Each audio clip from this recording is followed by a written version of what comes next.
এই যে দুপুর 12টায় বসে পড়েছি চা নিয়ে, চা খেতে, কিন্তু চাটাও শান্তিতে খেতে পারি না। ছেলেরাই চলে এসে চায়ের ধারে, আর চা খাওয়ার আগে যে কতগুলো হাঁচি দিলাম ঠিক নেই।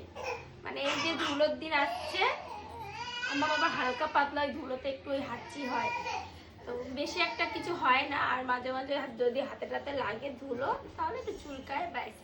যাই হোক, ওই হাঁচি দিতে দিতে আমার চা খাওয়ার পণ্ড, তারপর আসলে ছেলে ওই খেতে দিচ্ছে না। যাই হোক, তো আজকে আমি একটা প্ল্যানে রয়েছি, যেহেতু সামনে আমাদের বসন্ত উৎসব, সে উপলক্ষে একটু ভিডিও বানাবো ভাবছি, একটু ফটো তুলবো, তোমাদের একটু শেয়ার করবো সেগুলো। তার জন্য আরোই করা আমার বেশ ভালো লাগে। কি হয়েছে? ও সোনাটা কি হলো? ঘুমে উঠে মুড খারাপ, ও প্রচন্ড মুডি আমার তাতান। ওর যদি 19 থেকে 20 চলে যায় তাহলেই গেল। মানে আমরা প্রত্যেকটা মানুষ ভয় পাই যে তাতান এক্ষুনি কি করবে, মানে এই হাসছে এক্ষুনি ওর মুড কি হয়ে যায়, মানে এতটা অন্যরকম। তো যাই হোক, এই জন্য তো কান্না করছে।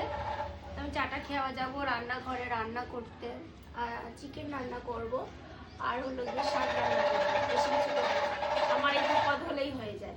আর বাড়িতে এসে ননদ, ওই যে আর ননদ বৌদি মিলে এখন চা খাচ্ছি। চলো চাটা